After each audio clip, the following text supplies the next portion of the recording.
Jangan lupa subscribe YouTube channel Metro TV News dan jangan lupa nyalakan notifikasinya.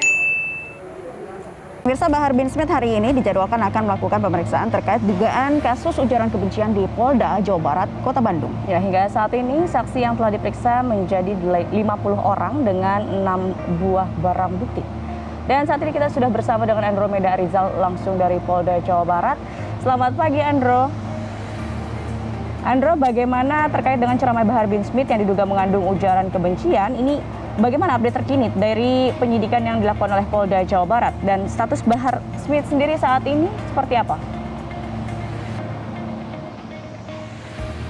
Ya, selamat pagi Naila dan juga Gadis. Setidaknya kepolisian daerah Jawa Barat atau Polda Jawa Barat akan melakukan penyelidikan terhadap salah satu saksi kembali, yaitu Bahar bin Smith terkait dengan kasus dugaan ujaran kebencian.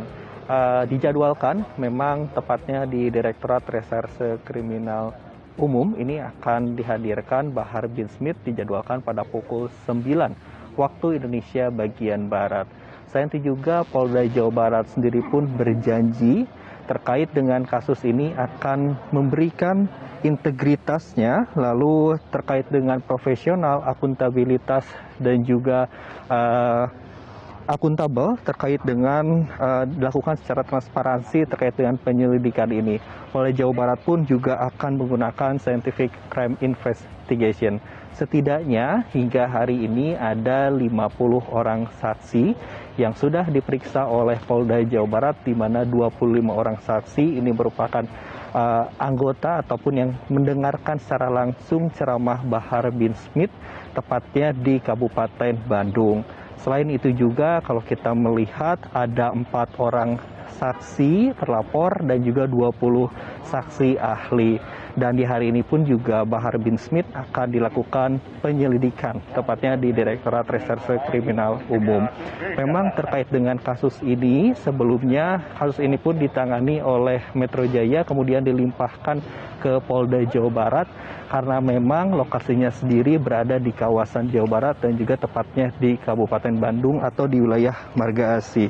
Selain itu juga untuk diketahui Direktorat Polda Jawa Barat pun juga akan melakukan pengamanan tepatnya di baik di Makodam Polda Jawa Barat. Demikian yang dapat kami sampaikan langsung dari Polda Jawa Barat. Kembalikan dari studio. Andromeda Rizal melaporkan langsung dari Polda Jawa Barat. Terima kasih atas informasi Anda. Lalu bagaimana penanganan kasus Bahar Smith terkait dengan dugaan ujaran kebencian yang seharusnya dilakukan oleh pihak kepolisian? Kita akan membahasnya bersama dengan pakar psikologi dan forensik, ada Reza Indragiri Amril. Selamat pagi Mas Reza. Selamat pagi Mas Reza. Selamat pagi Mbak. Sehat. Alhamdulillah. Sehat. Alhamdulillah. Terima kasih sudah bergabung bersama kami. Selamat pagi Indonesia, Mas Reza. Kita lihat ada pro kontra terkait dengan penanganan kasus dugaan ujaran kebencian yang dilakukan oleh Bahar bin Smith. Seperti apa Anda melihat penanganan kasus Bahar bin Smith ini? Pro kontra pastilah, tapi saya berharap kita semua, lebih khusus aparat penegak hukum, konsisten untuk berpegang atau berpedoman bahwa sasaran kerja hukum ada 3, yaitu keadilan, kemanfaatan, dan kepastian hukum. Dengan kata lain, adanya olok-olok, bully, caci maki, dan segala macam ya kita kesampingkan. Nah, saya pribadi melihat masalah ini dari 2 sisi. Pertama, dari sisi mikro, yaitu terkait dengan sosok Habib Bahar bin Smith-nya sendiri. Dan yang kedua adalah dari sisi makro, dari sisi penegakan hukum dan dampak sosial yang bisa kita alami. Saya mulai dari sisi mikro terlebih dahulu ya. Dari sisi mikro, saya melihat bahwa dengan segala hormat, Habib ini tampaknya sosok yang sangat mungkin untuk berulang kali berhadapan dengan hukum. Andaikan kita lakukan risk assessment pada yang bersangkutan pada hari ini dan di sini, maka tidak tertutup kemungkinan beliau akan dicap sebagai orang yang berpotensi untuk berulang kali berhadapan dengan proses hukum, berulang kali masuk dalam lembaga pemasyarakatan. Barangkali ini terdengar getir, terdengar pahit, tapi saya bayangkan itu yang akan terjadi. Itulah hasil ukuran objektif yang kalau kita kenakan risk assessment terhadap yang bersangkutan. Padahal penegakan hukum yang kita lakukan memiliki filosofi, yaitu pemasyarakatan. Agar setiap orang yang bermasalah dengan hukum, apalagi orang yang kadung masuk dalam lembaga pemasyarakatan, semaksimal mungkin kita upayakan agar tidak kembali ke sana. Mereka akan kembali ke tengah-tengah masyarakat, tidak kembali ke dalam penjara, kembali ke tengah keluarga, kembali ke tengah perkampungannya, menjadi warga negara yang lebih baik, yang lebih bertanggung jawab, dan hidupnya lebih produktif. Itulah sasaran penghukuman, sasaran pemasyarakatan yang ingin kita capai. Faktanya adalah Habib ini paling tidak sudah 2 kali berhadapan dengan masalah hukum.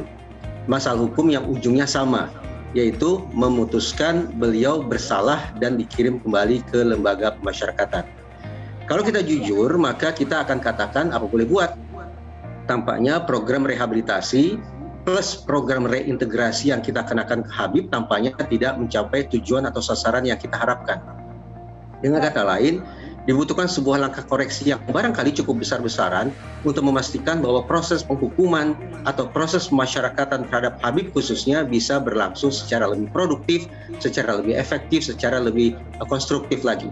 Ya, itu Mas dari Reza, sisi mikro. Dari sisi mikro tadi kita bahas, sebelum kita membahas lagi dari sisi makronya seperti apa, tadi Anda katakan sosok Bahar bin Smith ini sangat mungkin berulang kali berhadapan dengan hukum. Artinya, apakah memang bisa dikatakan bahwa sosok Bahar bin Smith ini belum belajar dari kasus sebelumnya? Dan apakah dalam kasus ini sempat muncul persepsi polisi memberikan keistimewaan terhadap Bahar Smith? Pandangan Anda seperti apa, Mas Reza? Dari proses hukum yang sudah yang dikenakan kepada Habib, saya tidak melihat ada sesuatu yang istimewa. Ada penyelidikan, ada penyidikan, berlanjut dengan persidangan, dan kemudian mengirim Habib ke lembaga pemasyarakatan. Menjalani proses hukum sebagaimana narapidana lainnya. Bahwa yang bersangkutan mengulangi perbuatannya, tadi saya katakan, tampaknya ada tanda tanya besar terkait dengan keandalan, terkait dengan kemujaraban program rehabilitasi, sekaligus program reintegrasi yang kita kenakan kepada beliau. Itu dari sisi perlakuan yang diterima atau dijalani oleh Habib sejauh ini yang bisa saya tangkap. Terkait dengan misalnya ada anggapan bahwa sowan atau silaturahminya Polda Jabar ke rumah atau ke pesantren Habib dianggap sebagai sesuatu yang tebang pilih, sesuatu yang eksklusif, yang istimewa. Saya berpandangan sebaliknya. Bagi saya, proses penegakan hukum tidak harus dilakukan dengan cara-cara yang menyeramkan, dengan cara yang super represif.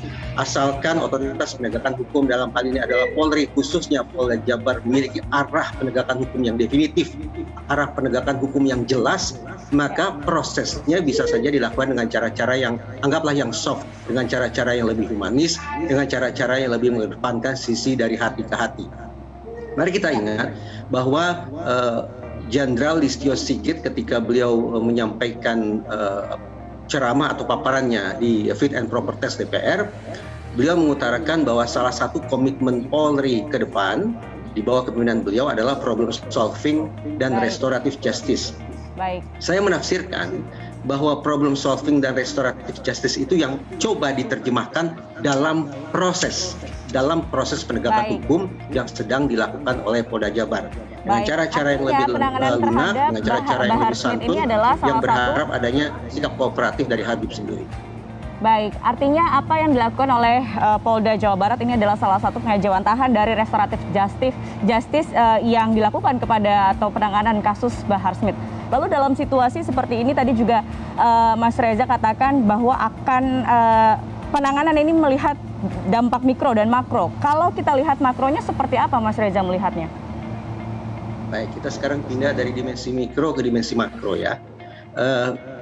Sekali lagi saya mengajak kita semua untuk jujur, untuk terbuka, untuk menginstafi bahwa kasus ini sedikit banyak merupakan ramifikasi dari kasus-kasus sebelumnya. Yang saya perbincangkan tak lain tak bukan adalah tentang keberadaan FPI. Mari kita terima, mari kita buka kembali catatan kita bahwa isu FPI sudah berlangsung selama puluhan tahun.